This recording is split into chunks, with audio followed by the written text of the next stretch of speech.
It's called manifesting. Duh. Look it up. But no. What I want to share with you guys that when I took on the alter ego of Sarada Muladhara, what she taught me was how to lead, how to trust myself. She taught Amira how to lead, how to really be a leader, how to protect herself and protect her assets and protect what's hers. I serve through my creative works. I serve through who I am. I serve through how I show up. I am a role model. People look up to me. Whether I like it or not, people look to my influence to inform them, to support them. I like it. I do like it. It's beautiful. Thank you. I'm honored. What? Me? Me? Are you sure? No, I'm just kidding. I'm just kidding. Me? You love me? You trust me? You believe in me? You let me help you with the hardest, most painful things you've ever experienced? With the most precious, beautiful things in your life? Like, you trust me to help you with the most precious things in your life. And you know that I can. You come to me because you know that I can. It will never get old. Like, I'll never get over it. Because I got to make that switch from being non-consensually always thrown into everybody's shit because they looked at me that way, to actually creating a position of honor for myself based on the boundaries that I expressed that I would need to have observed in order to provide those parts of myself.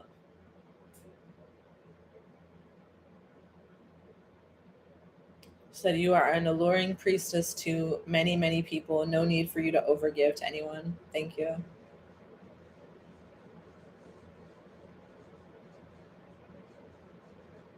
And I could never stop myself before because I didn't know how not to. And I didn't feel good enough about myself and what I already offered. So I felt like I always had to do more and give more and be more. And that who I was and what I brought wasn't enough. So that's why I think self-worth is the most important part of anything you do, because it doesn't matter like how good you are. It doesn't matter how much you invest. The thing that matters the most is how much love can you take, how much love can you take in, and how much love can you accept, how much honor can you accept, and how much do you feel that you're worth it or not. Because a lot of times we don't even know, like, the things that we think about ourselves, we don't really know, because it just seems like normal. It just seems like, oh, that's just whatever. But to actually go back in the unconscious mind, the back brain, it's a lot going on back there. Yikes. Scary. That's why I just dropped everything else and just started working on my self-worth and kept working on my self-worth, because I just experienced some situations and I was like, I'm too good for this. But I obviously don't know that I'm too good for this yet. So I have to teach myself now how much too good for this I am. How good I am and how much too good for this I am. Because fuck that. Yes, you guys, on that note, I'm about to hop off here. Thank you for tuning in.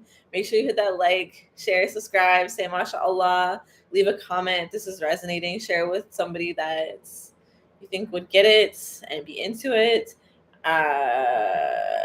Stay tuned for more. I have some Christmas specials for you guys, some holiday specials, and Rootlock is open for registration. This is my signature course for spiritual warriors breaking generational curses of sexual abuse. And if you're ready to claim total spiritual, sexual, emotional, financial sovereignty for yourself, this is where you want to be. So check in with me and stay tuned. Say mashallah. Peace.